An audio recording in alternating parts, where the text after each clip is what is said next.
भारतीय सेना की पाकिस्तान पर हुई एयर स्ट्राइक के बाद मेरठ की जनता काफ़ी खुश है, क्योंकि जिस तरीके से आतंकवादियों ने पहलगाम में पर्यटकों की हत्या की थी, उससे हर कोई गम और गुस्से में था। तो वहीं जिनकी मांग का सिंदूर उजड़ा था, वो सूनी मांग इंसाफ मांग रही थी और भारत सरकार से लगातार पाकिस्तान और आतंक के खिलाफ बड़ी कार्रवाई की मांग उठा रही थी। और जिसका इंतजार था, वो एक्शन इंडियन आर्मी ने ऑपरेशन सिंदूर को 6 और 7 मई की रात को अंजाम देकर ये बता दिया कि अगर भारत को छेड़ोगे तो भारत घर में घुसकर मारेगा।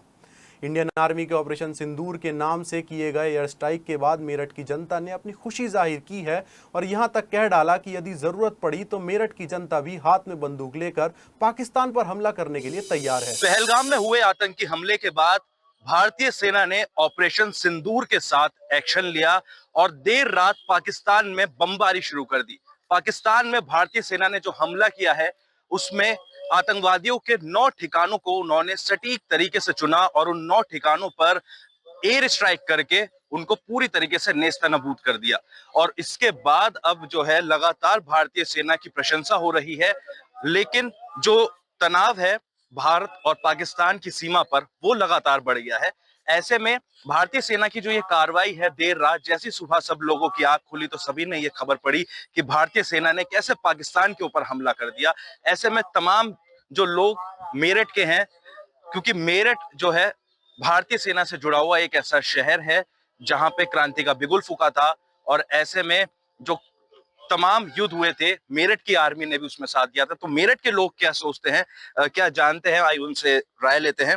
सबसे पहले मैं जानना चाहूंगा कि जो ये पहलगाम में आतंकी हमला हुआ, उसके बाद में मेरी ये सभी से ही सवाल है, देर रात भारत ने जिस तरीके से पाकिस्तान के ऊपर हमला किया, क्या कहना चाहेंगे भारतीय सेना को लेकर? कितना ज्यादा खुश हैं इस जवाबी कार्रवाई को लेकर? इस संबंध में मैं ये कहना चाहूंगा कि इसमें कोई दो राय नहीं कि देश इससे खुश है, लेकिन मेरी व्यक्तिगत राय ये है कि ये जो शुरुआत है, इसका अंत इस प्रकार से हो कि दोबारा आतंकवाद मुंह उठाने लायक न रहे और आतंकवाद को पनाह देने वाले पूर्णतः समाप्त हो जाए। चाहे इसके लिए देशवासियों को आर्थिक सामाजिक जैसी मदद चाहिएगी, देश तैयार है इस बात के लिए, देश के लिए।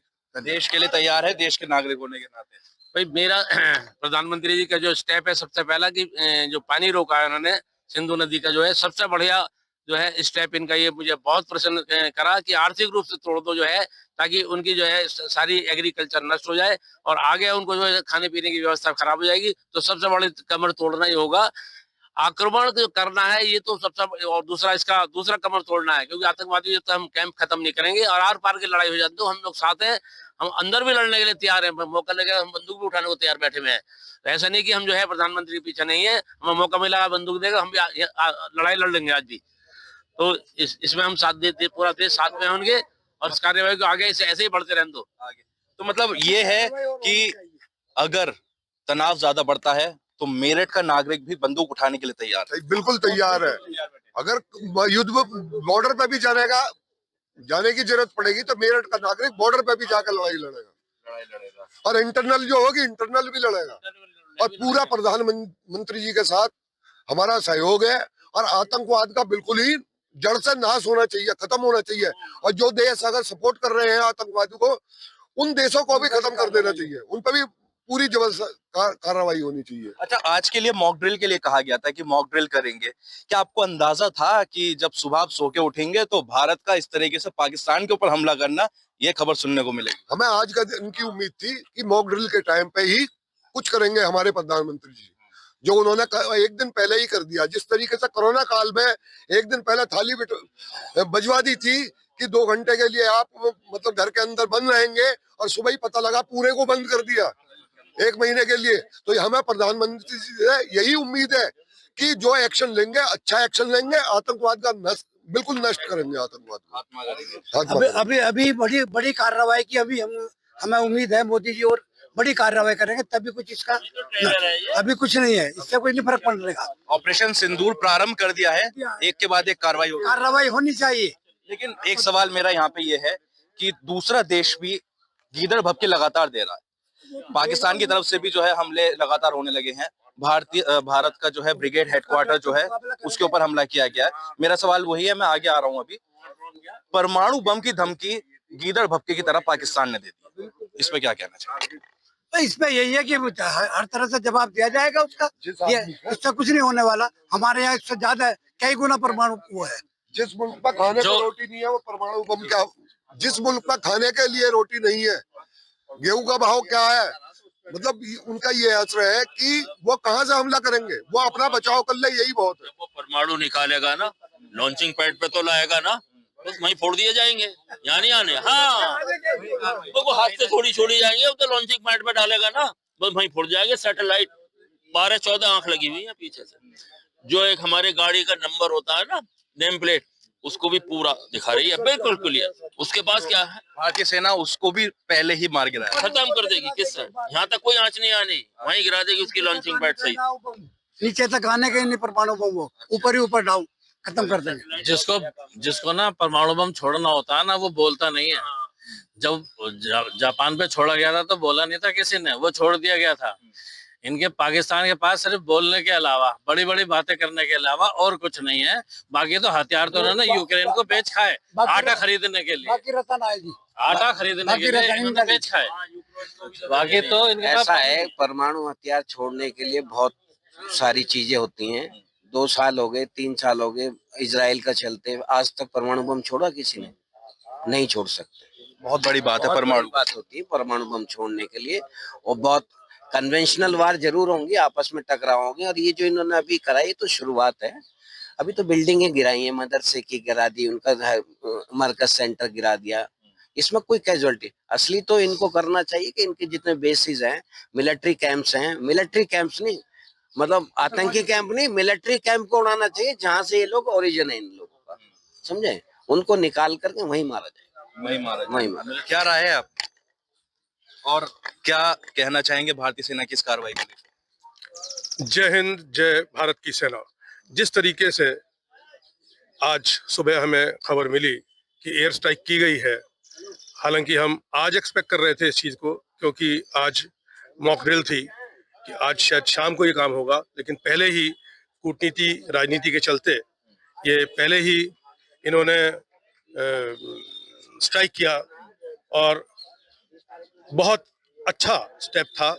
और हम समझते हैं कि हम हर तरीके से तैयार हैं, परमाणु बम भी फटेगा तो भी हम तैयार हैं। जो अपना किया प्रधानमंत्री ने बहुत अच्छा किया है, और हम उससे बड़ी खुशी मिली है।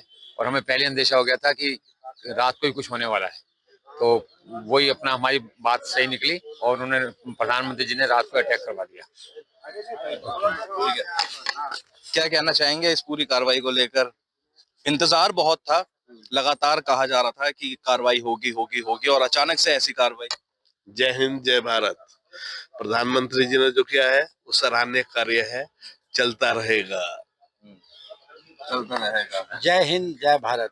प्रधानमंत्री ने जो भी किया है बहुत अच्छा किया है, और इसी बात की हमें उम्मीद थी। वो अपनी सेना, हमारी भारतीय सेना मोर्चे पर लड़ेगी, और हम लोग जो है अपने शहर में रहकर कानून व्यवस्था और जो भी गृह युद्ध की संभावना जैसी भी है उसको हम संभालेंगे। अच्छा, मेरा सवाल आप सभी से है, आप देखिए सभी सीनियर सिटीजन्स हैं यहाँ पे। कारगिल का युद्ध सभी ने देखा 1999 में, कितना लंबा समय चला था वो, और यही महीना था मई का जब वो शुरुआत हुई थी। तो उन दिनों के क्या हालात थे, किस तरीके से जब आपको खबरें सुनने में आ रही थी, और अब वही हालात हल्के हल्के धीरे धीरे जो है होते चले जा रहे हैं। भारत ने एक बार फिर आक्रमण कर दिया। अपना कुछ एक्सपीरियंस आप लोग शेयर करना चाहेंगे? मैं सबसे पहले आपसे पूछूंगा। कारगिल में तो हुआ क्या कि हमारे जीतने के बाद भी हमने जितने आदमी पकड़े थे उन्हें भागने का मौका दिया, उन्हें जाने का मौका दिया। इस बार किसी को मौका नहीं दिया जा रहा। आर पार की लड़ाई है, बराबर होकर रहेगी, बराबर होकर रहेगी। बिल्कुल बराबर की लड़ाई है इस बार। भाई इस बार फर्क ये है 1999 में जो है और अब में जो है हमारे मोदी जी बैठे हुए हैं, तो लड़ाई कुछ अलग तरीके की होगी। 1999 में ये नहीं थे मोदी जी, तो लड़ाई में उस समय अंतर था। अब वो अंतर जो है सारा समझ में आ जाएगा कि किस तरह लड़ाया जाएगा। ये अंतर है सबसे बड़ा, ये अंतर है। आप कह रहे थे कि बराबर की लड़ाई नहीं है, भारत ज्यादा मजबूत है। भारत बहुत ज्यादा मजबूत है, बहुत ज्यादा है। बराबर के क्या हाँ जी, बिल्कुल। मोदी जी और वाजपेयी जी में बहुत अंतर है। वाजपेयी जी जो है सभी को साथ लेके चलते थे, मोदी जी जो है वो हिंदुत्ववादी विचार लेके चलते हैं और हिंदुओं के हित में जो कुछ भी कर सकते हैं वो कर रहे हैं। अच्छा, पाकिस्तान के अंदर एक आदत है, जनसंख्या इतनी नहीं है लेकिन गीदड़ भपकी हौसले जो हैं वो कभी नहीं टिकते, हर बार भारत से हारता है। ठीक है, अब क्या लगता है कि पाकिस्तान कुछ उभरेगा, कुछ हल्का बहुत करेगा? अगर मैं आप लोगों से पूछूं, खत्म हो जाएगा नक्शे पे से, बिल्कुल खत्म हो जाएगा नक्शे पे से, पाकिस्तान खत्म हो जाएगा नक्शे पे से।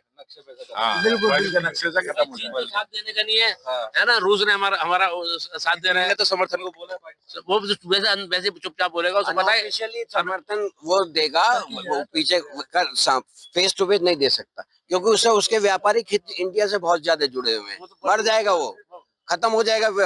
ऑलरेडी अमेरिका से उसके टशन चल रही है, यूरोप कंट्री से टशन चल रही है, इंडिया से भी ले लेगा तो बचेगा क्या? उसकी फैक्ट्रियां सारी बंद हो जाएंगी, उसका लेबर सारी घर बैठ जाएगी, इसलिए वो नहीं लड़ने का। इंडिया से तो भारतीय सेना का ऑपरेशन सिंदूर, अचानक से ये ऑपरेशन और एक बड़ी कार्रवाई पाकिस्तान के ऊपर, ऐसे में जो मेरठ की जनता है वो भी अगर तनाव बढ़ता है तो खुद हथियार उठाने के लिए तैयार है, और पाकिस्तान की गीदड़ भपकी से डरने की कोई जरूरत नहीं है, ऐसा मेरठ की जनता का कहना है। अपने सहयोगी वंश के साथ प्रत्युष शर्मा, सिटी हलचल।